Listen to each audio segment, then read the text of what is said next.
Отмондөр сугаас та бүхнийхээ амрыг ирэн мэдчилж байна. Шинжлэх ухааны гайхамшиг нэвтрүүлэг маань эхэллээ. Нэвтрүүлгийн хамтран ажиллагчаар Эгүнэ оюун болор софт компани болон аюулгүй дижитал орчныг хамтдаа бүтээе. Unitel компани ивент тэтгэж байна. Нэвтрүүлэг NTV Отмондөр радио 107 83.3 өсөө хос толгоноор та бүхэндээ хүрдэгэ. Студиуд компьютерийн шинжлэх ухаан хасч болов хөтлөгч Урна хоёр ажиллаж байна. Өдрийн мэнд төргий. Өдрийн мэндэ. За өнөөдрийн сэдв бурхны алдааг застдаг компьютер гэж байна. Компьютер ч одоо бүр хэрэгс хэтэрч бурхан руу хүртэл оржээ. Одоо яах вэ? Сүүлийн чи бол нэлээд компьютер ирж байгаа. Гэхдээ бол бид нар бол өдийг хүртэл юу ярьсан бэ гэхээр классик компьютер ярьсан. За энэ удаад бол харин одоо бурхны алдааг засдаг компьютер буюу квантын компьютерийн тухай ярих болно. За өмнөх нэвтрүүлгүүдээр ярьсанчлан за ер нь сонсор окторгын хүндрэлтнийг бол компьютертай болох маш дургу байсан гэж ярьсан шүү дээ. Тэрийг бол санаж байгаа тийм ээ. Санах хоог нь мартамхаа болгоол те. За өгдөл програм гэдэг ер нь хамгийн чухал зүйлүүдийг нь хадгалдаг. Одоо санах ойрон сансрын туяагаар дайраад. За тэгээ дээрэс нь одоо сонсон зүйлийг нь битээр нь одоо мартагнуулаад ингээ байхаар яах вэ? Ер нь бол энэ компьютер гэдэг зүйл чинь бүтэхгүй юм шүү, боломжгүй юм шүү гэдэг хүн төрөлхтний итгэл өмчлөл нураад те. Тухайн үедээ бол тийм одоо мэдрэмжийг бол хүмүүс төрүүлсэн байдаг. Өө энэ ч одоо өтөхгүй зүйлээсэн байж та гэд. За тэгвэл квантын компьютер дээр яг адилхан юм зүйл болсон байдаг. За гэхдээ энэ удаад одоо дайралт дээрээс биш. Энэ дотроос. За ер нь бол сансар окторгоос биш, хорвоо ертөнцийн гүнээс ингэж бий болсон. За энэ дайралтууд орж ирж штэ тий. За ер нь бол дан ганц одоо сансар окторгог илтгэв. Энэ хорвоо ертөнц өөрөө одоо хүн байна уу? Эсвэл хайр гаргийнхан байна уу? Одоо хэн байна уу хамаахгүй. Ер нь л соёл иргэншлийг энэ нарийн нандин техник технологиг тий ингээ хоригддаг юм шиг. Одоо ер нь л ийм юмтай болохгүй гэдээ одоо тий анханасаа ажилтдаг хэмчин хүсэлтэй юм шиг тий. Одоо та нар бол ингээд мяа технологитойгоо байжээ. Бити нарийн нандин технологитой, бити компьютертэй болох гэдэг. Бити квантын компьютертэй болох гэдэг. Гих мэтчлийн юм тийм ирмэлцэлтэй юм шиг. Манай хороо ертөнц тэгж ажиллаад байгаа байхгүй. Тийм одоо мэдрэмж төрүүлэхээр ингэж санагддаг. За анх одоо мөнхийн хөдлөөр хийчих гэхээр одоо термодинамикийн ойлголт гарч ирээ саад болоод тий. Тэгээ өдийг хүртэл бид нар одоо мөнхийн хөдлөөрт болж чадаагүй байдаг. Тэгээ тиймэрхүү юмнуудыг бол өмнө ярьжсэн тий. За ер нь чадаагүй байтгаар чадахгүй боломжгүй гэдгийг нь одоо тий мэдэж авсан. За ямар нэг аргаар мөнхийн хөдлөөртэй болох гэхээр л нэгдүгээр хууль. Тэгээ хоёрдугаар хууль бүр сүултээ тэгдүгээр хууль гэтэр гэдэг. Өөр нэг тий зөвхөн одоо мөнхийн хөдлөөрөл одоо боломжгүй болох гэд гарч ирсэн. Тийм одоо гарч ирээд байгаа тийм хуулиуд шиг. Ер нь бол хүн төрөлхтний орлого болгоныг ямар нэг одоо тэддгээр хууль гэдэг юм гарч ирээл зогсоочдөг байсан. За бүр сүүлдээ одоо квантын физик гэж те энэ сансар окторгоогоос ч илүү хүүтник гэдэг байгаа шүү дээ. Одоо сансарт бол айгүй хүүтэн байгаа. Гэхдээ тэр сансараас ч илүү хүүтнийг гаргаж ирээд одоо саяханд л одоо боломжгүй гэгддэг байсан хит дамжуулалт гэдэг супер кондуктив гэдэг. Энэ зүйлийг одоо цахилгаан хэлхэнд ямар ч эсэргүүцэлгөөр гүйдэл ингээд дамжуулдаг. Энэ төр гэдэг. Ер нь бол термодинамикийн аль чухлыг зөрчихгүйгээр одоо энэ амжилттай мөнхийн хөдөлгөөр бүтээсэн уг нь байдаг хүндрэлтэн. Тэгэхээр бол уг нь бол бид нэр аль хэдийн мөнхийн хөдөлгөөрийг зохион бүтээчихсэн. Гэтэл дахиад те энийх нь араас одоо тэрнийх нь эсрэг одоо бидний зохиосон мөнхийн хөдөлгөөрийг наад чи мөнхийн хөдөлгөөр биш гэд. Яагаад тэгэхээр одоо термодинамикийн 1 2 дугаар хууль, тэгдүгээр хууль аль мэдэн ч байхгүй. Тэгвэл 3 дугаар хууль гэд нэмсэн. Наадах ч юм бол мөнхийн хөдөлгөөр бишээ гэд. Одоо наадах ч юм бол мөнхийн хөдөлгөөрөөр тооцохгүй гэдэг ийм те ийм хит хүүтэнд байгаа хит дамжуулалтаар бүтээсэн мөнхийн хөдөлгөөрөж тооцохгүй гэдэг ийм хууль байхгүй. За ийм одоо ачаа ер нь бол тэгэл яаж хийж байгаа л мөнхийн хөдөлгөөрийг одоо ингэж термодинамикийн хууль гэх хэсгүй байхгүй. Бид нар анти мөнхийн хөдөлгөөрийн хууль гэж хэлэх хэрэгтэй байхгүй юу? Уг нь бол тэ баг. Нэг ийм одоо хууль байхгүйсэн бол мөнхийн хөдөлгөөрийг зохиосон гэж үү? Тийм аль хэдийн зохиосон. Ер нь бол бид нар аль хэдийн мөнхийн хөдөлгөөрийг зохиочод байдаг. Гэтэл тэрнийг нөгөө нэг эсэргүүцэл энергийг хадгалагдана. Эсвэл энтропос нь гээл те. Эсвэл тэгдүгээр хууль гэж гарч ирэл, 3 дугаар хууль гэж гарч ирэл. Бидний одоо энэ шин юмнуудыг л ингээд няцаагаад мөхөөгд мохоогод ингээд физикийн хууль бидний эсрэг байгаа даа юм шиг те. Ингэж ажиллаад байгаа. За бүр яг уг нь бол сонсохоор л тэг сонсогдож байгаа үстэй бид нар нэг юм хийхээр л гээл гарч ирээл болохгүй гээл те. Ер нь бол ямар нэг мөнхийн хөдөлгөөр шиг юм гарч ирэх болгонд л тэрэндэн зориулсан шинэ хууль гарч ирээд байгаа юм шиг ингээд санагдахаар нэг тийм одоо барьцамтгай хөгжиг гэх юм уу те хороо ертөнц физикийн хуулиуд за нэг те би бол мэдчихээн. Хүн амьдралдаа нэг дөмгөн хөдөлгийгээр дандаа л болохгүй бүтэхгүй гэж гэдэг шиг л. За нэг тиймэрхүү. За тэр классик компьютер санах ба сансрын туяа энтрийг бол одоо яриха болиё л та бүр. За энэ угаасаа бид нэр одоо өнөөдөр тэр бүхнийг даваад өнөөдөр компьютертэй одоо нэг дижитал зурагттай тэрэн дээр одоо энэ нэвтрүүлгийг үзээ сууж байгаа шүү дээ. За тэгэхээр бол тэр бол бидний давчсан даваа. За харин өнөөдрийн гол сэдв бол энэ квантын компьютерийн тухай. Энэ квантын компьютерийг нэг дөмөггөн хөдлөгч гэхээр л яг юу борхоо шаа. Болохгүй бүтэхгүй гэдэг байгаа тухай. За нэг иймэрхүү. Ер нь бол энийг нь яаж одоо бид нар энэ болохгүй бүтэхгүй гэдэг байгаа энэ нөхрийг тойрч гарах вэ гэж одоо оролдож байгаа, хичээж байгаа тухай ярих болно. За энэ дээр нэг тийм зүйл сануулж хэлэх хэрэгтэй. Юуны дурамд. За өмнөх одоо санах хойг сансрын туяанаас хамгаалсан гэдэг одоо нэвтрүүлэг дээр хэрэгжсэн баг. За тэрийг олж ч одоо сонирхоорой тийм ээ. За энэ квант компьютер гэдэг нь ер нь бол өнөөдрийн бидний хэрэглээд байгаа классик компьютерийн дараагийн загвар ч юм уу эсвэл санах хон асуудлыг нь одоо тий шийдэж мэдээд байгаа тийм зүйл огт биш шүү гэдгийг анхаарах хэрэгтэй. За энэ юу юм бэ гэхээр нано компьютер, хиймэл оюун, нейроморфик компьютер гэдэг ер нь л өмнө ярьсан тэр бүх зүйлүүд бол энэ классик компьютерийг сайжруулад энэ санах хон асуудлыг шийдэх гээд байгаа нэг юм тийм зүйлүүд гэж ойлгож болно. Харин квант компьютер шал өөр юм. Одоо өөр шал өөр одоо асуудлыг шийдэх гэж гаргаж ирсэн. Одоо шал өөр физик үйл дээр ажилладаг, тий? Тэгээ шал өөр ажиллагаатай тим гэдэг байгаа. Квант компьютер. Бараг адилхан нэртэй байх хэрэггүй юм шиг. Тийм, ер нь бол тийм. Анханасаа бүр өөр нэр өгч. Тий, яг байна. Тий, бараг тий. Тэгвэл айгүй толгой эргүүлээд байгаа байхгүй тий. Тэгээд бид нар заавал классик квант гэдгийг ялгаж ярихаас өөр голчиж гэсэн. За тэгээд классик компьютер одоо классик компьютерын бодож чаддгүй тийм бодлогууд гэж байдаг. За тэрийг нь бол бодох боломжгүй бодлогууд одоо тэр одоо квантын бодлогууд гэж нэрлэдэг байгаа. Ер нь бол классик компьютер бодож чадахгүй. Уг нь бол бүх бодлогыг бодож чадна гэх классик компьютер нь гараад ирсэн байдаг. Гэтэл компьютерын бодож чадахгүй бодлого сүүлд гараад ирдэг. Квантын механикаас гараад ирсэн. Шинэ одоо физикээс гараад ирэнгүүт нь. За энэ тэгвэл энийг одоо компьютер ялгаж нэрлэх хэрэгтэй. Нэг бол бүх бодлогыг бодож чаддаг гэж хэлж болохгүй юм байна. Энэ бол зөвхөн одоо классик бодлогыг бодож чаддаг гэж хэлэх хэрэгтэй. Одоо классик компьютерийг бодож чаддаг. За тэгвэл квантын бодлогуудыг хэн бодох юм бэ гэдэг асуудал гараад ирнэ. Тэгэхээр энийг л ерөөсө бодох гэж одоо бүтээж байгаа тим компьютер гэж ойлгож байна. Квантын компьютер.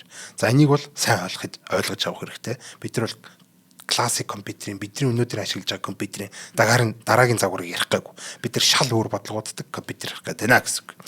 За ингээд үндсэн сэдвээр орцгоё. За маш энгийнээр хэлвэл одоо түрүүний сансар окторгоос ч хүүтэн гэдэг байгаа шүү дээ тий. Одоо ер нь бол тийм одоо орчинд бол хит дамжуул гэдэг юм үүснээрээ өнөөдрийн квантын компьютерууд боломжтой болсон гэж одоо ойлгож байна. Тэр одоо хүүтэн орчинд бол цахилгаан хэлхээний доторх гүйдэл буюу одоо тэр электронууд гэдэг байгаа шүү дээ. Тэр электронууд бол квантын төлөвт ордог. За Бose-Эйнштейний төлөв одоо юу гэдэг нь те бодисын тав дахь төлөв гэж нэрлэдэг. Одоо бидний хэллэгээр бол хатуу, шингэн одоо бүр плазм гэл ийм бодисын төлөвүүд байгаа дээ шүү дээ. Одоо мөс, ус те одоо уур гэдэг дээрээс нь плазм гэдэг. Тэгвэл энэ тав дахь төлөв буюу хит хүүтэнд үүсдэг. Тэр нэг хорвоо ертөнцийн хамгийн үүдэн газар үүсдэг Bose-Эйнштейний одоо ийм хит турсамтгай гэдэг ийм төлөв. Хит турсамтгай тий. Тэр айгуус нэг аяган дотор ингээ хийчингүүд аягныхаа амсраар ингээ гараад урсаад идэг. Одоо нэгээс нь доо ингээ хит урсамтгай. Хөв хөдөлгөөнгүй тийм хөлдөвтөр юм болох юм байх гэж бодсон ч юм бүр урсаад ах юм уу? Тийм урсаад байна. За гэхдээ одоо мэдээж осмос бол тийм амар хатуу юм болж штэ. Тэгэхгүй одоо тэр нэг ус төрөгч гэдэг юм уу, гэл гэж гэдэг юм уу, тэр одоо асар хүүтэн шингэн байж чаддаг энэ бодисууд нөгөө нэг хорвоо ертөнцийн хамгийн хүүтэн буюу хас 273 градус дээр очихороо ингээд аяган дотор ихээр л аягнаас ингээ гараа авчдаг. Тэгээд хит орсомтгай гэдэг байгаа байхгүй. За нэг ийм төлөв. За тэгээд дотор нэг эргүүлэг өсч тэр эргүүлэг нэтээ зогсохгүй байна тэр гээд айгүй ичээдтэй ийм бий болдог. За иймэрхүү зүйлүүдийг бол одоо ер нь бол ийм зүйл болдог. Одоо тэр хит хүүтэнд. За тэгээд тэрэн дээр нь одоо квантын туршилт энэ квантын тооцоолол гэдэг юмнууд хийх боломжтой болж байгаамаа гэж ойлгох хэрэгтэй. Нэрээ тийм биш. Тэгвэл тэр абсолют хүүтэн чинь бүх юм хөлдчихвэл одоо компьютерч ажиллах боломжтой болчих. Яг үнэ тий. Яг үнэ одоо яг наад талаарч ярих хэрэгтэй. Яг тийм айгүй тийм чухал юм. Одоо энэ айгүй тийм хачин парадокс үүсэж байгаа үстэй тий эндээс одоо хүйтэн байгдсан бол сайн уг нь бол тий гівч одоо хүйтний хязгаар гэж байгаад байгаа 273 гэ тий одоо л үнэлэхүүдийг юм абсолют 0 онтер гэдэг байгаа шүү дээ. Тэр хязгаар төл хүрчих юм бол бүх юм хөлдөөд тэндээ нам гацсан. Яг чиний хэлсэн. Цаг хугацаа зогсно. Өө тий яг үнэ. Юун электрон юун тий гэрэл хүртэл хөлдөн гэдэг байгаа шүү дээ. Гэрэл хүртэл явж байгаа зам дээр хөлдөн гэдэг. За тэгээ гэрлийг агуулж байгаа. Ягаад тэр гэрэл хөлдөөд ингэхээр тэр гэрэл хөлдөж байгаа тойж биш тэр гэрлийг агуулж байгаа, электроныг агуулж байгаа, бүх юмыг агуулж байгаа орон зай өөрөө хөлдөж байгаа гэсэн. Дагаад бүр цаг хугацаа хөлдөж байгаа гэсэн. Тэгэхээр чин тэнд одоо юу ч хөдөлж чадхаа болоод ингээ зогсож байна. Нам гацсан гэсэн үг тий. Тэгэхээр угаасаа тэнд бол онлайн хувьд бол тий тэнд хүрэгч боломж байхгүй, тийм байх ч одоо угаасаа утгагүй. Нэг ер нь бол ийм парадокс гэхгүй тий. Бид нар онлайн хувьд байсан одоо энэ практик хувьд үжсэн тэр үнэмлэхүүдийг гэдэг хэмд бол хүрэх боломж байхгүй.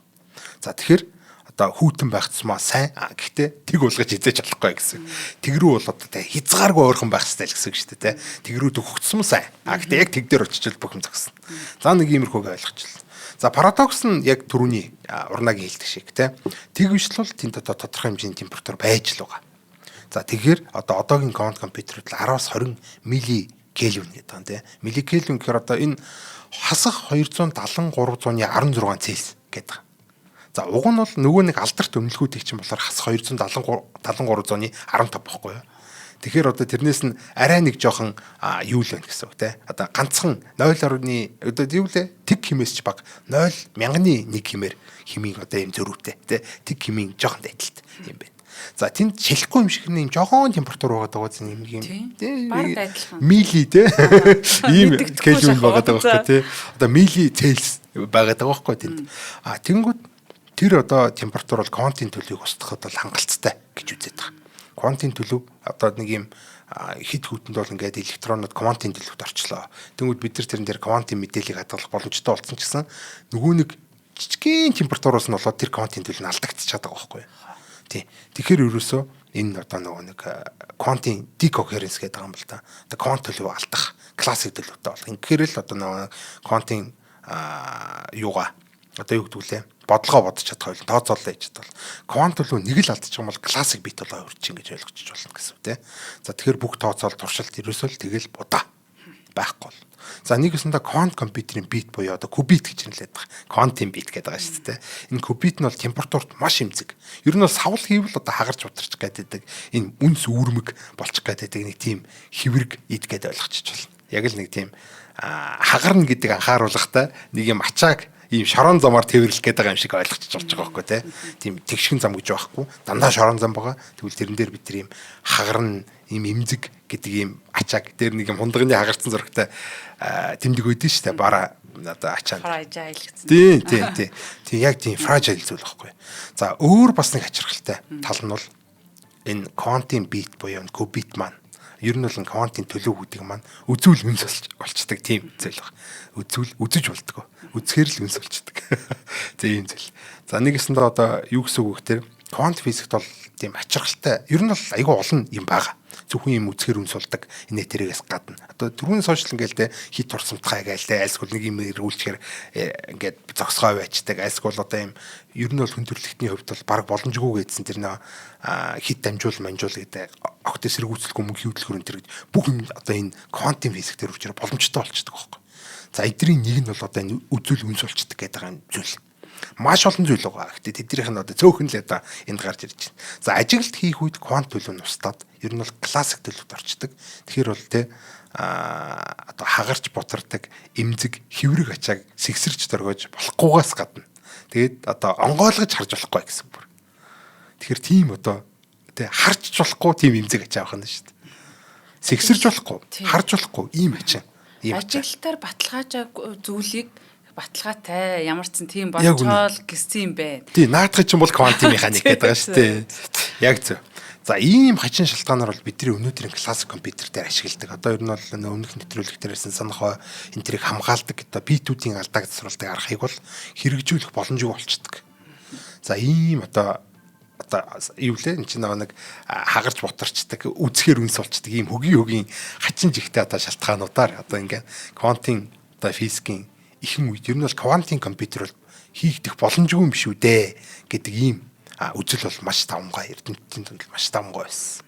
За ер нь одоо ч гэсэн баг боломжгүй гэж үздэг хүмүүс л их байгаа. Боломжгүй байх магадлал байсаар л байгаа. Одоо хүртэл бид нар одоо яг квантын компьютер яг нэг жижиг төвшөнд хийсэн. Гэхдээ илүү том төвшөнд одоо бидний хэрэгцээ шаардлагыг хангах төвшөнд те энергийн бага зарцуулалтаа энэ дээр төвшөнд квантын компьютер чи хийгдэх юм уу үгүй юм уу бидний хэрэглээ нэвтрэх юм уу үгүй юм уу гэдэг бол тодорхойгүй дандаа лаборатори ярчинд ингэж явж байгаа. За ахиц дэвшлүүд бол алхамаар одоо те улам сайжраад ингээд хүмүүсийн итгэл үнэмшил бол уг нь бол дээшлээ явж байгаа. За тэгсэн ч гэсэн алхам тутам болохгүй бүтэхгүй гэдэг саад бэрхшээлүүд бол гарч ирсээр л байна. За классик битүүдийг ер нь бол олон хувлаад олонхын саналаар алдааг нь тасдаг ийм арга байдаг гэдэг эдсэн шүү дээ тий. За энийг хэрэгжүүлчихье гэхээр яг адилхан одоо классик компьютер шиг. Наад чи олон хувлаад олонхын саналаар шийдвүүлчихэлтэй гэхээр нөгөө нэг ажиглаж болохгүй гэдэг хуйлсаад болоод идэг. Эний чинь би одоо хувилахын тулд олон болгохын тулд энэ нэг ажиглах хэрэгтэй тий. За энэ хэд гэдэг тоо байна. Хэд гэдэг квантын төлөв байна гэдгийг харж агаад бүх гэд копи паст хийгээ тавьчих гэхээр бас болтгоо. За хамгийн одоо ажиглахын болилтоо зүгээр л одоо олон хувилчээ. За харахгүй зүгээр хайрцагтай онгойлохгүй олон хувилчээ гэж бодохоор энэ дэр нэг дахиад нэг юм квантын ядаргаатай хууль гэдэг. Үгүй болохгүй гэдэг.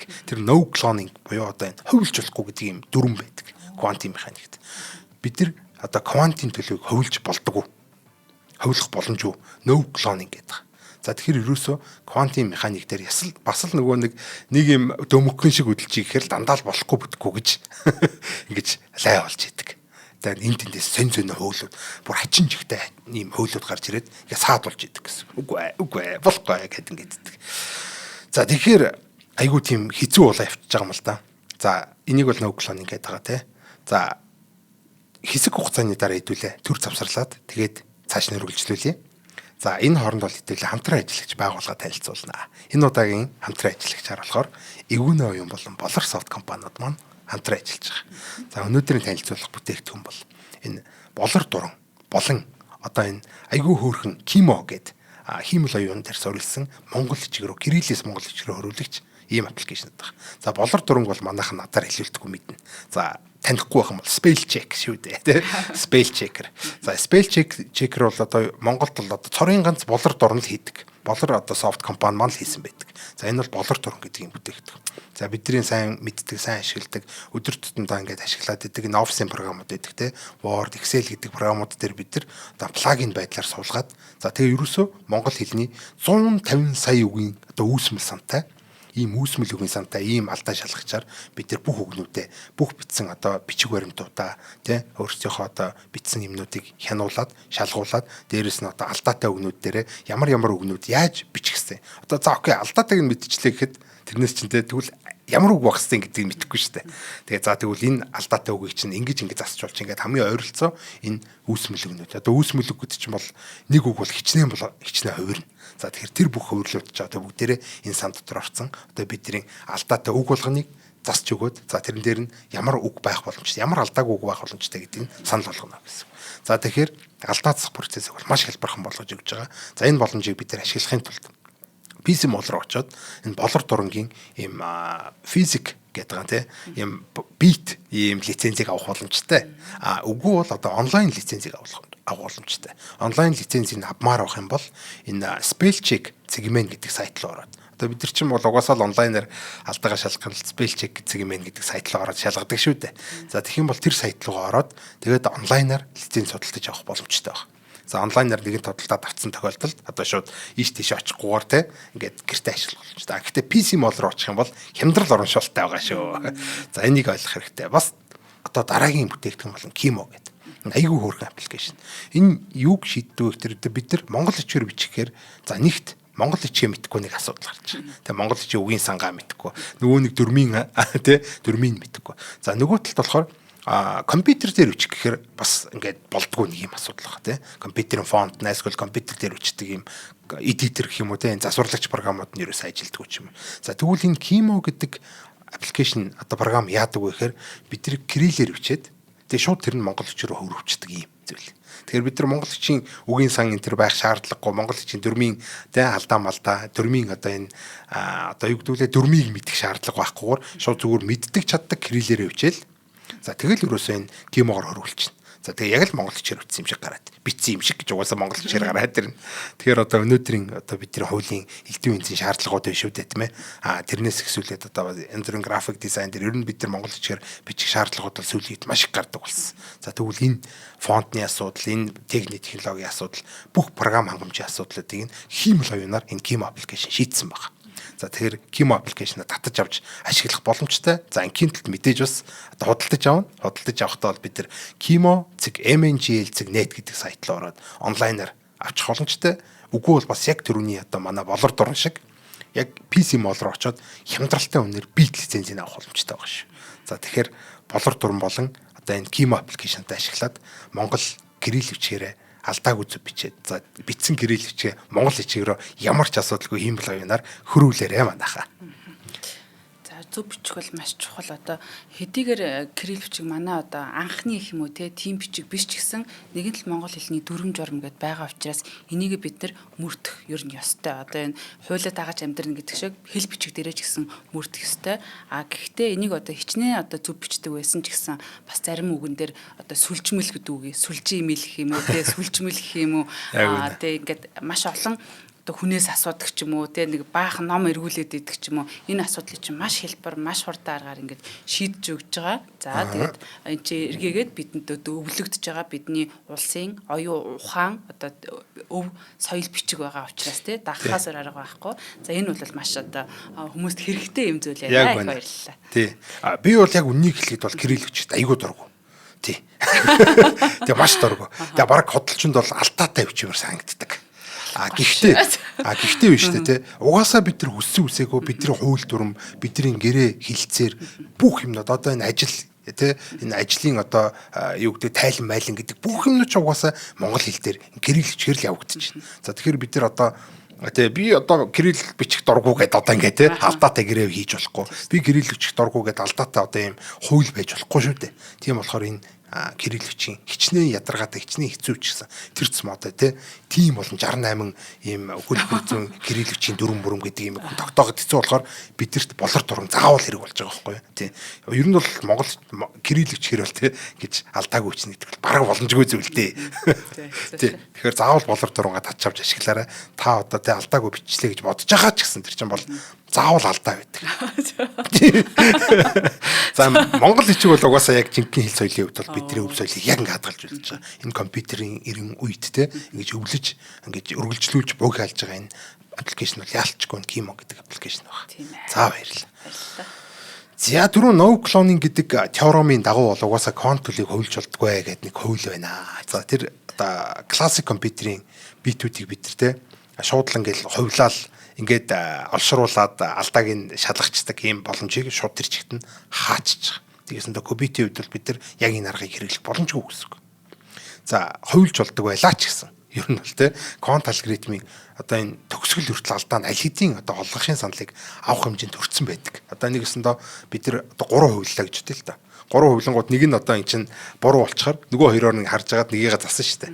Гэтэл тэр чинь ингээд нэг баахан алгоритмуудыг баахан одоо энэ нэг квантын гейтүүдийг дамжаал нэг бодлогыг бодох гэдэг чинь нэлээд олон юм хол явж байгаа. Тэр орон чинь ингээд нэг нэгээр алдаад алдаа нь гарч ирсээр байгаад хамгийн сүүлд нь бид нар хэмжиж авъя гэхээр бас л тэр үе чинь энэ жинхнээсээ энэ нь алдаа заачуу эсвэл хоёр нь алдаа заагаад нэг нь алдаагүй байгаа юм уу? Эсвэл гурлаа өөр тус алдаа заагаад ингээд өөр болчихоо гэдэг ерөөсөө бид нар мэдэх боломж байхгүй гэсэн. Тэр ерөөсөө бүтэхгүй хуучин бидний мэддэг чаддаг энэ аргыг ашиглаад квантын компьютер дээрээ алдаа засч чадахгүй. Ямар санаа ойлголттой колонч болохгүй гэсэн чинь нэг л толгоос ирэн болоо. Тий, тэр ер нь бол квантын механикийн бас нэг квантын физикийн бол бас нэг толгой өвтгсөн ядаргаатай юмнууд энэ. За алхам тутам шалгаж байгаа ер нь дараагийн алхмын одоо өмнө нь бол засчих хэвээр гэсэн үг шүү дээ. Ер нь бол энийг одоо манай классик компьютер дээр ч нэгж байгаа. Одоо бидний хардн дотор хадгалж байсан чинь CD-н дотор хадгалж байсан чинь ямар нэгэн програм ажиллаж байсан чинь тэр болгон дээр алхам тутам дээр л ингээд шинжилгээ засаад ингээд явж байгаа хэвээр. Нэг гэсэндээ арчилж тордож байхгүй бол нөгөө сансрын товёч яриад альсгүй нөгөө нэг цахилгаан соронзон долгионч яриад нөгөө нэг компьютерийн одоо бидний Улаанбаатарын тогны хэлбэлцэж яриад нэг битүүдийг нэгэ флип нэгээр нь хийгээ явчихна. Нэг битээр мартуулаад явчихна. За тэгэхээр иймэрхүү зүйл болдгоо. Заавал бид тэр дундуур нь арчилт ордох хэвээр. За гэтэл аль нь алдаатай гэдэг өдөө түрүү хэлсэн те. Одоо мэдэх боломжгүй. За ингээ ерөөсөө боломж болж. За ингээд одоо энэ ингэж байгаа. тийм ингэж байгаа юм л да. За энэ дээр ч одоо бид нар юу маань явчаа. За ингээд одоо ер нь бол нүдэн дэх цогно гэж байгаа юм л те. Нүдэн дэх цогно бөхөөд нэг энэ итгэлийн гал нь одоо алга болоод бүдгэрээд одоо за ер нь бүтэхгүй юм байна дөө гэж явж байтал 1995 онд Петр Шор гэдэг хамгийн анхны одоо гэрлийг болоо хонглын үзүүрт асаасан ийм хүн гарч ирсэн. Харанхуй бүдгэр тун те бид нар ч баг гарц байхгүй биш үү дээ харанхуй дотор байжээгээд байжсэн чинь тэр хонглын үзүүрт нэг гэрлийг донк асаасан бол Петр Шор. 1995 онд бол Шорын алгоритм гэдэг нэрээр алдартай энэ хүн бол энэ квантын компьютерийн ертөнцийн квант алгоритмын өв эцэг гэдэг шахав энэ хүн маань энэ одоо анхны квант компьютерийн алдаа засварладаг алгоритмыг зохион бүтээсэн байдаг. Одоо анхны алдаан төсвөртэй квант компьютер байх боломжтойг баталж үзүүлсэн ийм юм байна. За тэгээ хүндрэлтэн бол те одоо ингээ итгэл өмчлөн сэргэж эхэлж штэ те. Болох юм байна штэ. За арга нь айгуу сонирхолтой. За ер нь бол битүүдийг хөвлж тавиад энэ түрүүний олонхын сандлаар явдаг тэр арга байна штэ те. Тэрний баг квантын хөлбөр гэж хэлчих болно. За нэг иймэрхүү юм байна. За түрүүн хэлсэнчлээ одоо те хөвлж хэмжиж болдгоо зүйлийг яаж боломжтой болгосон юм бэ гэдэг энэ их сонь. За тэр боломжгүй болгоод байгаа зүйлүүд нь ер нь бол квантын одоо хөндлөлт квантын одоо колончилж болохгүй теорем гэх мэт одоо ер нь бол тэр болгоё бүтээ хэлэхээр болохгүй бүтэхгүй гэдэг нэг баахан хуйлууд гарч ирээдсэн шүү дээ. Гэх мэтлэн энэ одоо квантын ачиргалтай теоремуудтай одоо дүрмүүдтэй адилхан дандаа квант физикийн өөрийг нь ашигласан байгаа бас. Бас квант физикийн бас нэг өөрийнх нь сонирхолтой ийм одоо хууль дүрм байна. Ер нь бол квант физикээр нь одоо юу яасан тэр эсэргүүцээд байгаа ямиг нь квант физикээр нь өөрөөр нураас. Нэгэсэнд одоо 20 хороор гэдэг шиг. За нэг юм хийс. За Петр Шор яасан гэхээр хэрвээ квант физик нь алдаа засварлахад одоо саад болоод байгаа юм бол алдаахаа засахын тулд квант физикийг өөрөө ашиглая гэд тэр үйлсэн те. Тэгвэл квант орооцолтон гэдэг юм энд ашигласан байна. Quantum entanglement гэдэг юм. За ийм үзэгдэл байдаг quantum entanglement. За хоорондоо маш хол зайтай тий ийм одоо квантын төлөвт байгаа хоёр зүйлийг одоо кубитик гэж хэлэх юм уу квантын компьютерийн кубит альсгуулад ер нь бол квантын төлөвт байгаа юм хоёр зүйлийг хоорондоо зайтай байгаа шүү дээ энэ чинь тий. За энэ хоёрыг хооронд нэг зүйлийн квант төлөв юм шиг болгоход холбогддог. Ер нь бол хоорондоо харилцан хамааралтай болоод ийм арга байна. За quantum entanglement. Нэгэсэндээ нэг цоосны хоёр талыг ертөнцийн хоёр өөр мухарт аваачаад тавьчихин гэсэн. За энэ юу гэсэн үг ингээд одоо гайхчихж магадгүй те нэг цоосны хоёр талыг яаж ертөнцийн хоёр талд аваачаар энэ ямар хэрэгтэй ямар утгатай юм гэхээр за бид нар бол нэг цоосыг шийтгэхээр яадаг вэ гэхээр газар унахтай нэг бол тоогоорлол нь ун үгүй сүл дээр л унна шүү дээ те. Гэтэл квантын ертөнцид яаж болдог вэ гэхээр хоёр цоосыг байна шүү дээ те. Нэг цоос шиг болгоч болдог. За тэгээд би нэг цоосыг шийтгэхэд тоогоор унсан бол нөгөө цоос нь заавал сүл дээр ундаг. Ийм одоо харилцан хамааралтай болгочдөг гэсэн үг. За тэгээд бид нар ертөнцийн хоёр цагт аваачиж хагаад нэгийг шидэнгүү тоо уулаа гэхэд нөгөөт нь заавал сүлд байна. Нэгэсэндээ бие биенийхээ юу буусныг гэрлийн хурднаар тэр тор нь мэдэрч чаддаг. Яг эсэргээрээ болох. Тэгээ яг эсэргээрээ болно гэсэн. Яг нэг зоосны хоёр талчиг болчихин гэсэн үг байхгүй. Тэгээ тэр хоёр зоос. Энийг quantum entanglement гэж ярьдаг. За энэ нь бол бүр ерөөсөө классик физикт байх боломж үзэл. Ер нь бол энэ quantum физик дээр байгаа бүх юмнууд бол классик физик дээр байх боломжгүй.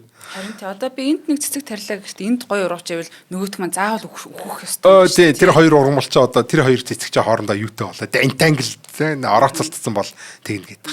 За тэгэхээр ерөөсөө л яг иймэрхүү одоо ид шидийн үзэгдэл гэдэг юм уу те нэг хүн амир тийм юм хачин жигтэй ийм ид шидийн үзэгдэл. Ер нь бол Эйнштейн хүртэл айлгаж байсан гэдэг те. Алсын зан аим шигт үзэгдэл гэж Эйнштейн тодорхойлжсэн те. Spooky action at a distance гэж ингэж тодорхойлжсэн. За уг нь бол энийг бол анх Эйнштейн өөрөө л гаргаж ирсэн зүйл л те. Квант физик чи худлаа шүү. Наадах чи бол бүрэн бус. Наадах чи бол ер нь худлаа гэдэг юм би батлаад өгөөгээд нэг юм эрдэм шинжилгээ ажил хэвлүүлсэн. Энэ одоо та нар бодоод үзэлтэй. Квант физик ч үнэн бол ийм ачим болох гээд энэ хоёр цаасын хоёр тал гэсэн чи тэр нь үнэн болж таарад сүултээ. Тэгээ энэ бол ийм ачиргалтай үзэгдлийг бол квант физик дээр байж болдсон байна гэдгийг Эйнштейн өөрөө нээсэн. Тэгээ Эйнштейн өөрөө айсан юм шүү дээ. Өө ямар амар юм бэ? Наад квант физик чи хүн айлгаа ичлаа гэд те. Одоо түрүүний нөө Эйнштейний онлоор бол тэр чинь бүх зүйл гэрлээс хурдан байж чадахгүй. Бүх зүйл хамгийн дээдлэн гэрлийн л хурдтай байна гэсэн чинь нөгөө нэг хоёр зоос чинь ертөнцийн хоёр талаас бие биенийхээ гэрлээс хурдан боيو тэр дороо мэдрээд нь шүү дээ. За тэгэхээр Эйнштейн л аягүй дург байсан. За тэгэхээр энэ зүйлийг контент хэсэгч ер нь тэ одоо болохгүй бүтэхгүй гэдэг зүйлийг л өөрт нь эргүүл ашиглаж байна гэж ойлгож байна. За инхээр яах вэ гэхээр нэг кубитийг одоо нэг квантын бит гэдэг байгаа шүү дээ. Ер нь бол квантын мэдээлэл зүй гэдэг юм л да. Квантын одоо хамгийн жижиг мэдээллийн одоо нэгж буюу кубит гэж хэлээд байгаа. Квантын бит. За энэ кубитийг бол хувлаад хоёр болгож болохгүйгээс хойш энэ кубиттэйг өөр нэг кубитийг одоо ингэж орооцолтуулаад буюу entanglement болгоод за тэгээд алдааг нь засч болох юм биш үү гэдэг энэ супер санааг Петр Шор гаргаж ирсэн. За энэ аргыг болохоор Шорын код гэж нэрлэдэг байгаа. Тэ? Ер нь алдаа цэцдэг аргуудыг бол код гэж нэрлэдэг. Тэгээ олон одоо хувьд өмнө нь бол бас ингээд бахан хэлжсэн тэр нэг олон хөвлөдөг аргыг чинь болохоор тэ олонгийн саналаар явдаг тэр аргыг repetition code гэж нэрлэдэг байхгүй. За тэгээд өөр одоо Hamming code гэдэг байсан тэ. Нэг иймэрхүү кодууд Reed Solomon code гэдэг ер нь бол classic computer дээр энэ битүүдийг энэ flip хийгдсэн сансрын туяас хамгаалахын тулд хэрэгэлдэг юм алдааны засдаг аргуудыг код гэдэг. За нэгэсэнд бол алдаагийн засахын тулд кодчлоод байгаа гэж ойлгож байна гэсэн. За тэгэхээр алдаа засдаг алгоритмуудыг алдаа засдаг аргуудыг бүгдийг код гэж нэрлэнэ. За энэс цааш код гэж авчихна. За тэгэхээр нэг бодлого одоо нэг ганц жилийн дараа нэг Петр Шорын чинь дараа 1995 онд Петр Шор чинь анхны кодоо гаргачлаа. Шорын код гэдэг юм те. Квантын компьютер чинь алдаа засварлах боломжтой байх юм байна гэсэн чинь. Жилийн дараа 1996 онд Андрю Стен гэдэг өөр нэг код гаргаж ирээд одоо тий яг анх классик компьютерийн алдаа засварлалт кодууд гарч ирж байсан шиг ийм дараалалаар гарч ирж байгаа. Анх 1940-од онд одоо тий олонхын саналаар явдаг байсан энэ repetition code-ыг бол классик компьютер дээр гаргаж ирсэн байдаг байхгүй юу. За тэгвэл одоо энэний дараа одоо энэ цөөн битээр арай илүү цөөн битэр нэр repetition чинь олон үйлчлэлтэй санах хог дүүргээд шүү дээ.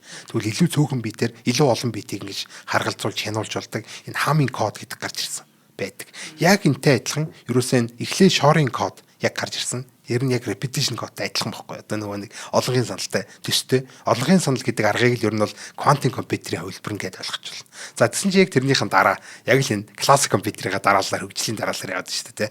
Hamming code буюу тэр нөгөө илүү цөөхөн битүүдээр илүү олон битүүдийг одоо ингэж харгалзуулдаг энэ аргыг бас энэ quantum хувилбарыг одоо энэ Андрю Стен гэдэг хүн гаргаж ирсэн. За тэгээ энэ аргыг бол бид нар бол одоо тэ энэ одоо шинэ одоо код гэж нэрлэдэг байгаа. За илүү одоо тийм цөөн компьютер алдааг засварлах боломжтой болгож байгаа ийм гайхалтай кодыг гаргаж ирсэн байна. За хоёлаа тун утахгүй хэсэгэн хугацааны дараа үргэлжлүүлье. За нэвтрүүлгийн хамтран айлгчаа танилцуулъя. Тэгэхээр аюулгүй дижитал орчныг хамтдаа бүтээн Unitel компани маань өнөөдрийн нэвтрүүлгийн явах боломжийг олгож ивент гэж хамтарч ажиллаж байгаамаа. За тэгэхээр Unitel Group хэрэглэгч олон нийтийн дижитал мэдлэгийг нэмэгдүүл захин орчны эрсдлээс урьдчилан сэргийлэх зорилготой үлгэртэл байдаг нэртэй нөлөөллийн одоо ажлыг хэрэгжүүлж байгаамаа. За тэгэхээр одоо бид нар чи янз бүрийн одоо өөр орчин нөхцөлд амьдарч байна. Мэдээлэл чадахгүй компьютертэй компьютертгөө 21330 сум гэдээ ер нь бол бид нар чи нөгөө нэг энийг яхаараа мэддэггүй ингэж хүнийг хэлэх бол айгу өрөөсгөл ахгүй те. Яагаад гэвэл тэр чи өөр нөхцөлд тэр одоо лойруу те юу вэ гэдгийг бас одоо хараад мэдэх тийм боломжгүй. За тэрч бүвэл энэ одоо лойр захин минь юунууд чи бүр нарийн болоод ер нь одоо тийм улам л үнэмшилтэй болоод ер нь жоохон сонон сэрэмж алтуул ерөөсөө тэгээд үлчих гээд яж яхад нөгөө фишн мишн гээд арга хэрэглээж ерөөсөө ард нь яаш яваад байгаа мó гадаад хүнж яваад байгаа мó тэгээ одоо гадаад гэдэг Монгол хүнж яваад байгаа мó ерөөсөө мэддэгтэй болсон. Тэгээд хохирчвал нөгөөтгийнхээ араас хөцөлдөх гэж өчнөө олон жил болдог сэтгэл санаа одоо янз бүрийн мөнгө цаг хугацааны ингээ хохирдог тэгээ бүр романтик залилан гэж ах шиг одоо дотор айгу олон төрөлтэй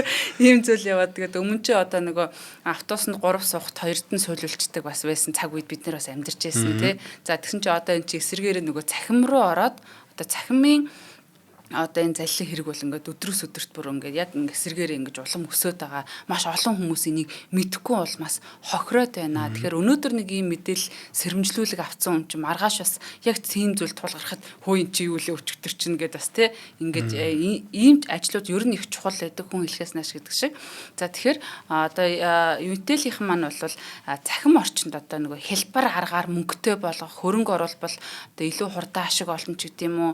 За тэгээд нэмэх нь одоо нөгөө айгүйх суглааны ийм үйл ажиллагаанууд явааддаг. Тэрэн дээр бол бас их санаа зовдөг. За гэтэл одоо яг ингээ амьдрал дээр ямар нэгэн зүйл юм амархан олдох юм шиг те хулганы ахуйндаага бяцлах шиг юм шиг байгаатай байвал ер нь та ингээд нэг зогсоод ингээ айгуу сайн бодох хэрэгтэй. Энэ бол 99.9% үлгэртэл байдаг те амьдрал дээр ер нь байдаг ч юм уу. За тэгээд одоо гинтийн одоо нэг том бяцлаг тэ олцдог. Тэр нь бас эргээгээд бид нарт яг хоол болтгүй юу гэдэг дээр бас ингэж айгүй сайн нарийн бодох энэ нөлөөллийн ажлуудыг хийж байна. Тэгээ та бүхэн дижитал залилангаас өөрийгөө хамгаалж зөвхөн одоо баталгаат их сурвалжаас мэдээлэл авч байгаарай. Хажуудаа байгаа эмээ өвөө хайртай дотны хүмүүстэй бас ер нь анхааруулж байгаарай. За мэдээллийн одоо яг энэ сайтууд дээр нь бол маш олон тэ ийм зүйл байж болно гэдэг анхааруулгууд ийм ажлууд, бүтээлч ажлууд орсон байлээ. Бас ороод үзээрэй. За тэгээд аюулгүй одоо энэ дижитал орчныг бол бид нар л бие биендээ хэлж сануулж ингэж хамтдаа бүтээх юм байна лээ. Тэгээд Unitel-ийн албан ёсны Facebook болон Unitel.cg вебсайтаас та бүхэн дэлгэрэнгүй мэдээллийг авах боломжтой. Одоо эргэн тойронд чинь бас ийм асуудалд холбогдоод тохирцсон хүн байна уу, байсан уу, байж л байгаа тий. Тэгэхээр одоо дахиж бас ийм зүйл болохгүй тулд одоо хин хиндэл хаанаа л гэдэг шиг анхаарал сэрэмжтэй байх хэрэгтэй байна. Тэгээд Unitel-ийнхэн бол үнэхээр ийм одоо тий хүмүүсийг ийм ажил хийж чад нь бол тун талархалтай. Тий. Одоо энэ халаасны хулгайчаа гэж ах чинь цахим залилан гэдэг бол бас ингээд халаасны юун халаасны хулгай байхгүй. Нэг халаасны хулгайч бол нэг дөр нэг л халаасыг сойлно шүү дээ. За гэтэл тэрийг одоо бид нар дийлэхгүй байгаа байхгүй. За тэгээд ингээд гадуур ингээд халаасны хулгайчаас болгоомжлон тэр гэдэг чинь учиртай байхгүй. Бид нар ингээд хайхрамжгүй бас болоод халаасныхаа ингээд халаасандаа хүртэл анхаарал тавьж чадахгүй шүү дээ. Халаасандаа байгаа юм ингээд бит одоо гараар баригддаг зүйлээ хүртэл бид нар халамжилж чадахгүй. За тэгээд энэ халаасны хулгайчаас болгоомжл гэдэг зар явхад л энэ халаасны хулгайч чинь ингээд нэг биш нилээ дээр те ингэж байхгүй болдог байхгүй юу. За таниулсны үндсэн дээр гэж шүү дээ. За тэгвэл цахим залилан гэдэг бол нэг цахим залил одоо хулгайч те ингээд нэг биш нилийн олон юу одоо халаасыг бол нэг дор цахим халаасыг сэгсэрнэ шүү дээ. За тэгэхээр бол энэ бүр илүү ноцтой юм болж байгаа. Чин бүр ингээд газар аваад хачи юм болж байгаа. За тэнгууд одоо бид нар яг ийм адилхантай халаасны болгоомжлоос болгоомжл гэдэг шиг ийм цахим залингаас болгоомжл гэдэг ийм анхааруулга явуулснараа энэ нийгэмээр гарч байгаа статистикүүд бол тоон бол багасч идэг. За тэгэхээр ийм ажлыг хэн их вэ? Одоо хэн ч ашиггүй ажилчтай байгаа юм чинь те. Би хүн чи лоббироос болгоомжлоор гэсээр надад ямар ч ашиг байхгүй. Тийм болохоор ихэнхдээ л одоо энэ төрийнхний ч юм уу те энэ хуулийн байгууллагуудын л хийх ажил байгаа гэдэг. Гэтэл тэд нар одоо бас сайн хийж чадахгүйгаас болоод ч юм уу сайн одоо очихондоо очиж чадахгүйгаас болоод ингээ бас хүмүүс хөрсөн ивэр гэдэг. За тэгвэл энэ Unitel компани маань одоо ийм буянтай ажил хийж байна. Энэ чинь бол нийгэмд одоо статистикийн хувьд бол энэ цахим залиланг бол тэгээ хүмүүс таниулснараа л зүгээр ингээл боломжтой ураагээд хэлчихэд л ингээд хувь нь бол буураа авчихна.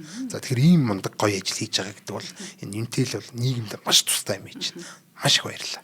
Нэрээ чамаас асуухад одоо нөгөө янз бүрийн аппликейшн татхаар одоо видео татах ч юм уу юм аппликейшн татлаа гэж бодъё л да. Тэгэхээр Facebook-оор ингэж нэвтэрч ор гэд нууц зүг юзернейм пассворд асуугаад байдаг байхгүй юу?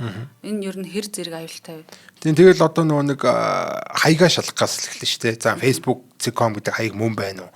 За тэгээд энэ ногоон түгжээнд байна уугүй юу гэл ингээл баах юмнуудыг бид нар шалгах хэрэгтэй болдог. Гэтэ ихэнхдээ л хүмүүс бол тэрийг одоо Facebook гэдэг өөсгийн болохоор одоо нэг тгийн тоогоор тавьсан ч юм уу те иймэрхүү багт хүн анзаарахгүй гэж за Facebook гэж ингээл тэр нөө фишинг гэдэг чинь тэр шүү дээ заг зэрж байгаа юм шиг ингээд мэдээллүүдийг авчдаг.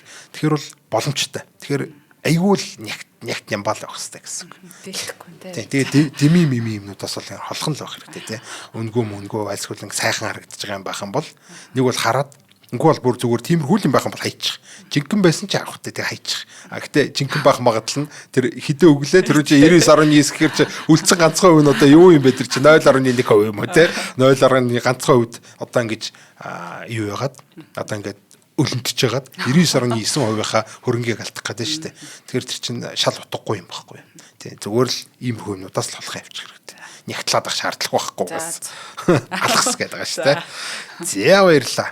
За ингэж одоо ер нь бол бидний нөгөө нэг классик компьютер дээр алдаа засварладаг гэсэн кодуудаас санаа авч хийсэн юм квантын алдаа засварладаг кодуудыг бол сүүлд Shorstein нарын нэрний одоо эхний үсгүүдээр нь CSS гэж одоо нэрлсэн байдаг. Тэ Calder Bank Short Stain гэсэн үгний одоо товчлол CSS гэдэг. Одоо CSS код гэхээр одоо айгуул бол нэг веб хөгжүүлдэг хүмүүсийн стайл код мод гэдэг юм байдаг байхгүй. За тэр мөртөө андуурч магадгүй CSS код гэхээр quantum компьютерийн алдаацруулдаг кодыг ярьж байгаа шүү. Алдаацруул гэж. За энэ Calder Bank гэдэг хүн болохоор бас одоо энэ Short Stain нартай адилхан. Ер нь бол классик компьютерийн алдаацруулах аргыг одоо математикийн гин одоо энэ quantum компьютер дээр нь одоо ашиглаж болно гэдгийг баталсан юм байна. Нэгэсэндээ классик компьютер дээр байгаа энэ бүх алдаацруулдаг аргуудыг бид нар яг цаана ажиллаж байгаа математикийг бид нар яг quantum компьютер дээр ашиглаж болно гэж одоо баталсан байхгүй юу. За тэгэхээр ер нь бол CSS гэдэг одоо энэ гурван үний нэрээр ингээд нэрлэлсэн. За CSS код гэдэг нэрийн дээр бол эдгээрээс гадна одоо surface code, torus code, toric code гэдэг юм цагирган бом код гэх юм уу те хэмжил олон одоо энэ алдаацруулалтын ийм кодууд багтдаг. За дахиад нэг бодлого одоо ер нь бол жил орчмын дараа 1997 онд одоо физикч Daniel Gottman гэдэг хүн ер нь бол quantum компьютерийн алдаацруулалт гэж юу юм бэ гэдгийг нэгтгэж байгаа. Ер нь бол нэгдсэн ийм математикийн томьёо загварыг нь боловсруулсан байдаг. За өндөө бол quantum компьютерийн бүх алдаацруулалтын кодуудыг одоо хамруулсан ийм одоо математикийн одоо формализм гэх юм уу те ер нь бол докторжуулагч формализм гэж нэрлэдэг энийг. Одоо бид нар кубитүүд чинь ингээл нэг ийш тийш унж хагарч гал ийм докторгүй байгаад шүү өөрөөхөө төлийг алдчих гал те тэнгуү тэрийг нэгэ эргүүлж докторжуулж яадаг гэдэг утгаар докторжуулагч формализм гэдэг. За ер нь бол илүү ерөнхий онлын төвшөнд томьёолсон гэдээ ойлгож байна. За яг тухайн үед нь бол Emmanuel Neal гэдэг хүн болон одоо энэ Raymond Laflamme гэдэг ийм хоёр эрхэм одоо эрдэмтэд яг ямар алдааг засчулах, яг ямар алдааг засч болохгүй юм бэ, боломжгүй болчтой юм бэ гэдэг.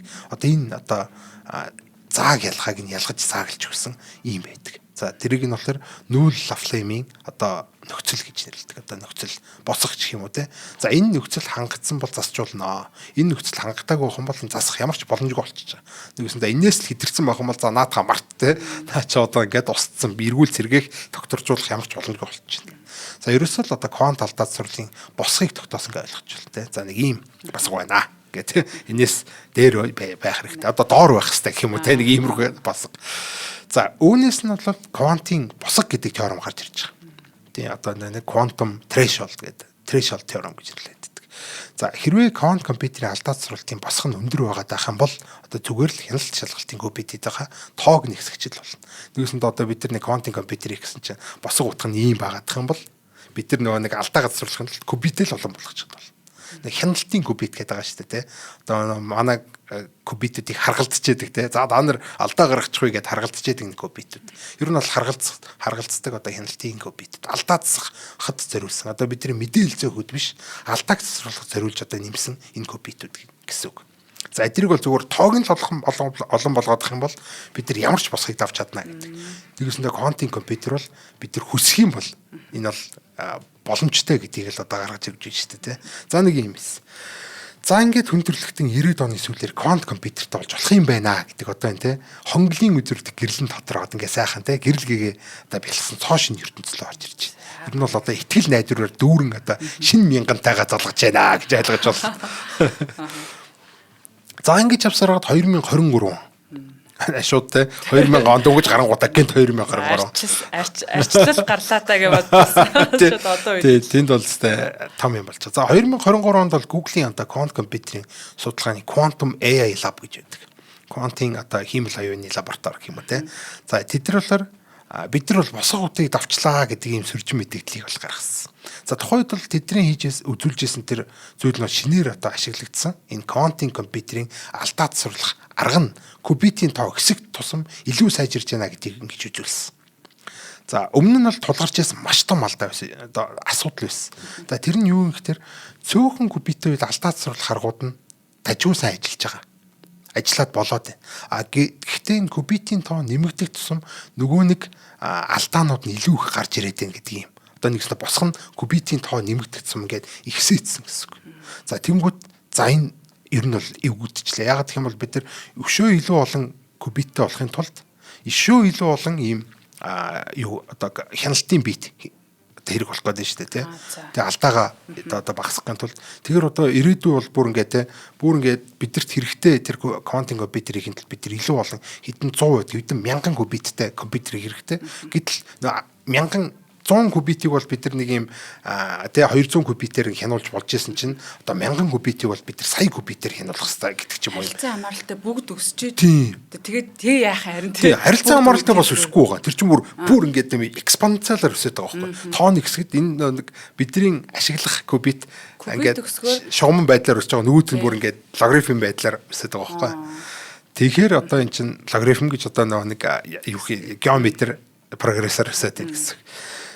За энэ ихтэй тэгэхээр одоо эн чинь баг боломжгүй юм биш үү гэдэг. Одоо ер нь бол хүн төрлөختөнд дахиад ингээл нэг хан гарч ирж одоо мөргөд одоо гаццсан байсан гэсэн. Одоо нөгөө нэг 2000 он донгож гараал ингээл итгэл үнэмшлэр дөрвөн байжсэн чинь боломжгүй юм биш үү гэж хахад 2023 онд Google-ийн гарч ирээд гүү наад чинь боломжтой юм байна. Ашгүйтэй гэдэг одоо ингээд анхны тэр одоо боломжийг баталж байгаа. За энийг одоо мэрэгжлийнхэн болохоор ер нь ингэж хэлдэг. Логик кубит болон физик кубит гэж ялгадаг. Юу гэсэн үг тэр лог кубит гэдэг нь яг одоо квант тооцоолд ашиглаж байгаа кубитүүдийг хэлж байгаа. Тэгээ бидний тооцоолд ашиглаж байгаа кубит. Физик кубит гэдэг нь бол ер нь бол тэр нэг тухайн логик кубитийг докторжуулж одоо алдаагийн засахын тулд хэдэн кубит одоо хяналт шалгалтаар байж байгаа вэ гэдэг одоо нийт кубитийн тоог хэлж байгаа гэсэн. Тэр хэдэн ширхэг нийт кубиттэй, физик кубиттэй тэднийх нь яг хэдэн яг жинхэнэ ажил зориулсан те бидний логик кубит юм бэ гэдэг ингэж хооронд ялгацсан нэрлэлдэг. Одоо хяналтын кубит, харгалздаг кубит тэрхгүйгээр энэ бол физик кубит, логик кубит гэж ялгаж. За тэгвэл өмнө нь одоо ашиглаж исэн квант алдацруулалтын кодууд нь болохоор логик кубитийн тоон цөөн байх үед физик кубит нь мөн л харьцангуй цөөн байдаг. Тэгээд логик кубитийн тоо ихсэх үед физик кубитийн тоо илүү ихсгээд байдаг. Одоо ерөнхийдөө логик кубитийн тоо ихсэх болгон трэшолд нөгөө нэг босго утгыг ихсээд босго утгыг давахын тулд илүү их физик кубит хэрэг болол тэгэл өшөө илүү кубит лог кубитээ нэмгээр л босго утга нь бүр илүү өндөр болол тэрнээс нь болоод бүр өмнөхөөсөө илүү их ингээд ийм кубитүүд хэрэг бол ингээд заваараа явуулсан байхгүй. За тэгэхээр ерөөсөө энэ зүйлийг л байхгүй болгосон гэсэн. Нэгэсэндээ одоо нэг Google-ийн Quantum AI Lab-ын хийсэн тэр зүйл нь болохоор ерөөсөө ийм одоо кубит ихсэх тусам байж тээ. Эсэргээр алдаанд багасдаг ийм алгоритм гаргаж ирсэн. Яг эсрээр нь яаждаг хийж чадгаа тий. Тийм. Энэ үнээр гайхалтай. За тэнгуут нөгөө нэг энгийн өмнө ус одоо тэр шорын ч юм уу тэр стений алгоритмудаас гадна одоо бүр сүлд нэгдсэн нэг юм шинэ алгоритм байгаа. За тэрийг бол surface code гэж нэрлэдэг. Surface одоо гадаргын одоо код гэх юм уу те. Нэг юм тэр аягүй сонирхолтой заяа. За ингэж байгаа. За ерөнхийдөө болохоор 17 ер нь яг тэдний зарласнаар бол 17 кубиттэй компьютер дээр 3% байсан алдаа. Энэ шинээр одоо компьютер хийж байгаа юм л да.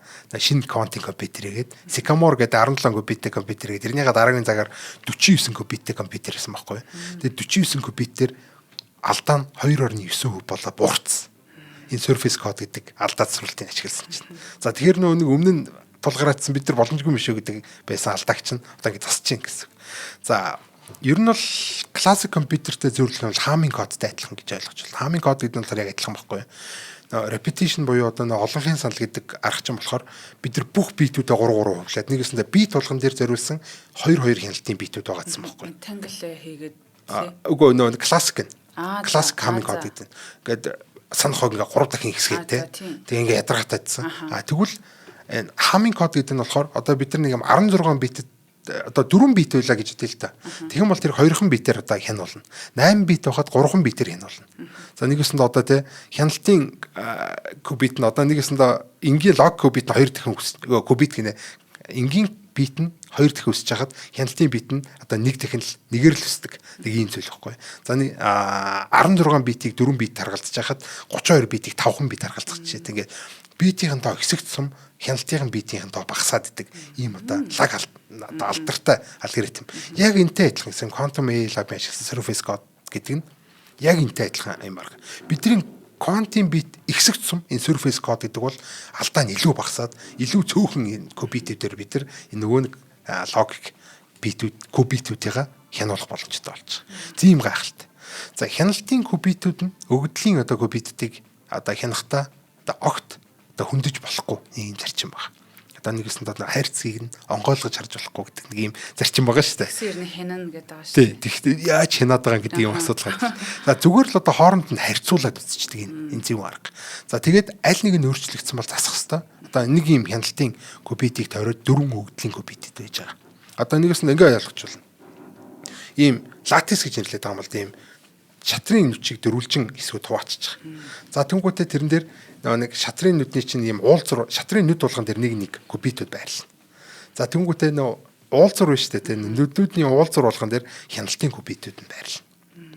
За тэнгуүтээ яах вэ гэхээр тухайн хяналтын одоо кубит зөвхөн одоо нэг эргэн тойрныхоо лог кубитүүдийг л шалгана. Гэхдээ хооронд нь харьцуулж шалгана.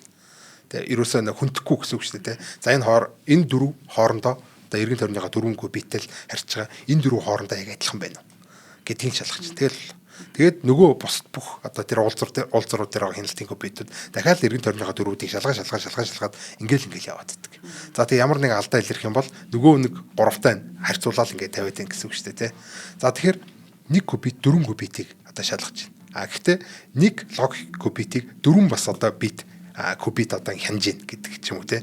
Ийм байдлаар одоо surface code гэдэг нь ажилладаг. За энэ бол үнэхээр гайхалтай арга. За энийг бол одоо ерөнхийдөө юу гэж ойлгож болох вэ гэхээр ийм за айлууд байлаа гэж хэлдэг л та. Тэгвэл бол нэг айл зөвхөн эргэн тойрныхаа айлуудыг л хянана. Одоо нэг хөршийн хяналт гэж хэлдэг шүү дээ, тэ. Тэнгүүт ч одоо зөвхөн уртлын, хойтлын хоёр хажуудлага айлыг л ерөнхийдөө хянчихна. За тэнгүүт тэрний цаатлын бас нэг юм хяналтын айл гэж байдаг бол тэдний ч гэсэн ингэж бие бинийгаа хянаад нэгснээ тэргээр хулгайч орох боломжгүй болгох гэж гэж ойлгож байна гэсэн үг, тэ. Ямар нэг хулгайч ороод бүх ингээд гэр орныг дээр мэдээлчихгүй. Өө энэ хулгай орчлоо гэдэг мэддэг үтэй тэр дор нь янзлчин цагдаад удаач юм гээд ямар нэг байдлаар. За ингээд янзлж байна.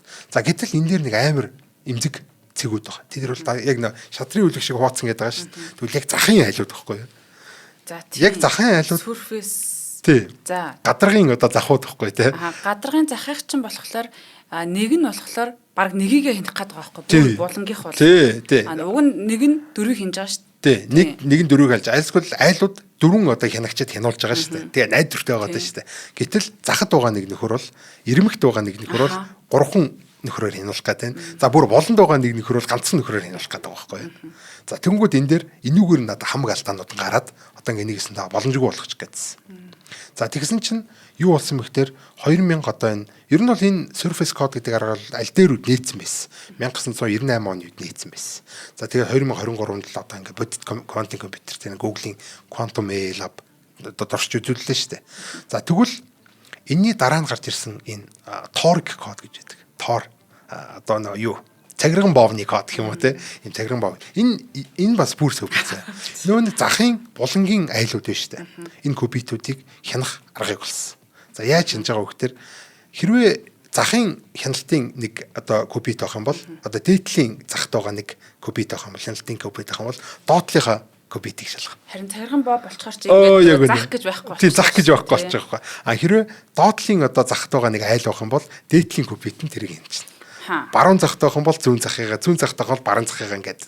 Тэгэнгүүт яг нөгөө нэг snake гэдэг тоглоом байдаг шүү дээ, тэ. Дээдл доотлын ингээ холбочгоод ийм гуурс болоод тэгээ хоёр баруун зүүнийг холбочгоод ийм цагирган боов шиг болчихсон. За ингээд энийгээ торик буюу одоо цагирган боовн код гэж нэрлэдэг байна. За би бол ойлгочлаа, айгүй сайн ойлголоо сая ярьсан юм. Гэтэ ингээд эн чинь нөгөө нэг тэр эмзэг юм чи ингээд цагирган боов мо болоод иж болох юм уу ерэн зүгээр. Гэхдээ яг тэр чинь математикийн хувьд л тийм байхгүй юу? Тэрнээс бол одоо тэр цагирган боов шиг байна уу, альсгүй гадарх шиг байна уу, юу шиг байна уу ерөөсөө хамаа байхгүй. Математикийн алгоритм л гэж ажиллаад байгаа байхгүй тийм. Хачиргалт. Тийм ингээд ерөөсөө энэ одоо ингээд бүр ингээд те энэ хөрш шайлын систем бол бүр ямар ч хулгайч нэвтрэх боломжгүй болж байна. Буюу энэ квантын систем одоо энэ Google-ийн бүтээсэн 2023 онд бүтээсэн квантын систем бол бүр ингээд супер болж байгаа. Одоо нэгэсэндээ ямар ч алдаа орох боломжгүй болж зүү урах цайг гэдэг шиг алдаа гарах боломжгүй энэ квантын компьютер бүтээсэн. Энийний хамгийн том давуу тал нь кубитийн олон багц сум илүү найдвартай болдог. За ингээд хүн төрөлхтөн бол ирээдүйд хичнээн том компьютертэй болно, төдий чинээ найдвартай болно л гэсэн. Энэ бол үнэхээр гайхалтай. За ямар ч гэсэн ингээд ямар ч гэсэн квантын компьютертэй боллоо тий. За нэг иймэрхүү болсон. За энэний дараа нь гарч ирэх одоо зүйлүүд бол одоо өөр зөндөл одоо олон юмнууд ярих юмнууд үлдчихлээ л дээ. Гэхдээ гялцуулаа явахгүй л цаг нь махан дуусчихлаа. За энэ QLDPC гэдэг нэг арга ба. Quantum Low Density Parity Check. За нэг QLDPC. За энэ ямар арга вэ гэхээр ер нь IBM Google-ийнхэн болоо ирээдүйд 2030 он гэхэд бол нэг туршина гэсэн байж байгаа. Энэ яадаг арга вэ гэхээр яг л саний хөршин хяналт. Гэхдээ айлууд биш үү те. Эргэн тойрныхоо дөрвөөс гадна дээд доотлынхоо 2 битүүдийг бас одоо кубитүүдийг одоо нэгэсэндээ 2 хэмжээсээс 3 хэмжээст л орж ийн гэсэн. Бүр ингээд яг хотоор зүрлэх юм болно шүү дээ тий. Одоо ийм айлууд үйжингууд зөвхөн эргэн урд хойд баруун зүүн талынхаа айлуудаас гадна өөр нэг хотын өөр нэг одоо бүр ингээд дүүргийн ч юм уу тий. Харагдаж байгаа дүүргийнхаа тий. Айлсгүй бүр өөр ийм улсад байгаа өөр твд байгаа нэг ийм айлыг бас хийнэ. 2 айлыг хийнэ гэсэн. Ингээд эхлэнгүүд яаж ийм нөхдөр энэ яг сошиал нэтворк шиг болж байгаа гэсэн. Хөршийн хяналт бол зөвхөн эргэн тойрныхаа айлуудад байдаг байсан бол одоо бид нэр фейсбુકт болчих гэсэн үг байхгүй. Нэгс нэм сошиал нэтворкт болчих гэсэн. Тэгэхээр одоо бидний хянах хөршүүд бол хязгааргүй болж байна гэсэн үг байхгүй те. Ингэснээр бүр илүү цөөхөн компьютер бүр илүү олон одоо ийм компьютерийг хянуулад илүү одоо найдвартай ажилладаг нэгт. Хоёрт болохоор илүү олон ийм орон зайн хувьд бол ингээ хоорондоо харилцан хамаар одоо байхгүйгээр нэг одоо Азад байгаа компьютер нэг тэр өмнөд Америкт байгаа компьютертэй нэг компьютер юм шиг ажиллаж чаддаг бол. Бөөрнхөө учраас би энийг хараад шүү дээ ер нь зөв. Нэг тиймэрхүү гэж ойлгож байна тийм. За ямар ч байсан ирээдүйд бол бид нар нэг иймэрхүү болно. За энэний хажуугаар бид нар классик компьютер ярихгүй гэж болохгүй. Зөвхөн квантын компьютер гарч ирлээ классик компьютер хэрэггүй болчихгүй гэж хэлсэн шүү дээ. Гэхдээ бүр сүүлийн үед бол одоо бидний квантын компьютерийг алдаад засруулах гэхээр одоо Surface Code байна уу, одоо QLDPC байна уу, одоо юу гэдэг энэ бүх алгоритмуудад бидэрт классик компьютер зайлшгүй хэрэгтэй. Гэхдээ классик супер компьютер хэрэг болж байгаа. Яг тэгэхээр нэгт энэ алдаа бол маш хурдан хугацаанд гарч ирээд нэг нь л алдаатай болчих юм бол тэр бүр гэж ингээд вирус шиг таргаад ингээд тэр чигтээ квантын компьютерийг эзлэх гэдэг байгаа байхгүй. Тэнгүү тэр алдааг тэр дорн ингээд засаа явуулахын тулд бид нар секунд хүрэхгүй хугацаа секундын дотор хэдэн 10 100 удаа одоо энэ алдаа шалгалтууд хийж явах хэрэгтэй. Гэтэл энэ ажлыг хийхин тулд маш их хэмжээний классик компьютерийн буюу супер компьютерийн тооцоол хэрэг болдог. За тэгэхээр ийм хажууд нь одоо бид нар янз бүрийн одоо жишээл Nvidia компани бол ингээд супер компьютер ухсраад квантын компьютертэй холбоод тэр алдааг нь засварлуулдаг. Одоо нэгснэ GPU-нүүдээр ингээд маш хүнд тооцоол маш их тог зарцуулж иж энэ асуудлыг арай гэж шийдэж байгаа. За тэгвэл IBM компьютер бол зөвхөн алдаацах зориулсан чип буюу FPGA гэдэг чип байдаг. Энэ чипээр одоо засварлаж байна. Энэ бол маш хурдан хугацаанд маш бага таваар засварладаг гэдэг гих ч юм уу те. Ийм давуу талуудтай. За бүр сүлдээ бол бид нар бүр хиймэл оюуныг ашиглаж байна те. Энэ хиймэл оюунууд нь за эндээс аль нь алдаа байж болох, аль нь алдаа биш байж болох гэдгийг маш хурдан хугацаанд гяс ингээд юу шийдвэрийн одоо олоод нэгэсэндээ алдаагаа нэгт олох нэг чухал, хоёр тэр алдаагаа яаж засах вэ гэдэг нь чухал байхгүй юу? Энэ бүх зүйлийг бол тэр бол классик компьютергөөр хийж чадахгүй. Хиймэл оюугаар хийж чадахгүй. Тэгэхээр орчин үед бол одоо улмал энэ классик компьютер ирээдүйд бол одоо бид нар те зөвхөн квантын компьютертэй те классик компьютер хэрэггүй болчихно гэж байхгүй. Зөвхөн классик компьютертэй квантын компьютер хэрэггүй болчихно гэж байгаа юм. Хөдөлгөөн хоёр морьтой юм шиг ийм нэг квантын компьютер, нэг классик компьютер. Тэгээ энэ хоёр чинь бие биенийгаа ингэж тэтгэж дэмнээд одоо жинхэнэ одоо компьютер гэдэг зүйл одоо нэг бүх зүйлийг боддог компьютер гэж одоо эндээс жинхнээсээ бий болох боломжтой болж байна. Оо яг тийм симбиотик байхгүй юу? Ерөөсөө бие биенгүүгээр оршиж чадахгүй. За сүүлийн үед бол бүр энэ квантын одоо энэ хятад мэт гарч байгаа шинэ квантын компьютерүүд болохоор үкүн гэдэг юм тийм үкүн гэдэг нэр мэртэй. Үкүн гэдэг энэ квантын компьютер яадаг вэ гэхээр бүр хиймэл оюуны хүртэлтэй илүү сайн сурах гэд илүү сайн одоо бага тогоор ч юм уу илүү өндөр наривчлалтай сурах гэд бас ингэ зориулагдсан энэ төр гэдэг тийм. Тэгэхээр бол хиймэл оюуханыг квантын компьютерээр сургаж болох нь байна. Квантын компьютероор хиймэл оюунаар хянуулж болох нь байна гэсэн үг. Тэгэхээр энэ хоёр ч тест ийм гоё симбиоттой, ийм сайхан одоо хоёр компьютер байна гэсэн. Ирээдүйд бол бидний энэ квантын болон классик ийм хоёр компьютер хүлээж байна. Ийм гайхалтай зүйл байна. Гэтэ энэ бүх хорвоо ертөнцийн сансараас ирж байгаа бидний дотроос ирж байгаа энэ одоо тэ бурхны алдаануудыг бид тэр дор одоо ингэж засварлал явахгүй бол бас ингээ горьгүй. Иймэрхүү л одоо түүх шастер оршиж байна да. За их гайхалтай түүх шастер сонслоо. За квант entanglement гэдэг юм ингээд за энийг би л ойлгохгүй те гэдэг ингээд ойртдогчгүй юмыг маань ингээ хасаа авчираад за энэ дээр бол ингэж иймэрхүү байдлаар оролцож байгаа шүү гэд төсөөлөл өгөөд одоо цаашдаа сонирхох гоё ингэж очийг асаагаад бас урам өгж штэ надад тийм яриад нөгөө тийм биш тэгээ те бас мэдээд орчин гэдэг чинь гоё штэ жоохон танил болоод ирнэ гэдэг чинь ингээ сонирхох хаалга болж байгаа байхгүй. За хасаатаа маш их баярлалаа. Нэвтрүүлгийн хамтран ажиллагчаар ашиглагчаар Эгүүний оюун болор сот компани болон аюулгүй дижитал орчныг хамтдаа бүтээн Intel компани бэлтгэлээ. За нэвтрүүлэг НТV Одондөр радио 107 83.3 хүс онцлогоор та бүхэндээ хүрлээ. Тэгээ шинжлэх ухааны гайхамшиг нэвтрүүлгийн маань үздэг хүүхэд залуучууд тэгээ хөгшин настай 8-аас 86 настай гэдэг шиг тий. За та бүхэн маань ингэж нэвтрүүлэгтээ дуртай бол бас комент үлдээж битээрээ бас дэмжээрэй. За тэгээ дараагийнхаа гайхалтай шинжлэх ухааны гайхамшигаар эргөө уулзтлаа баяртай. Баярлалаа.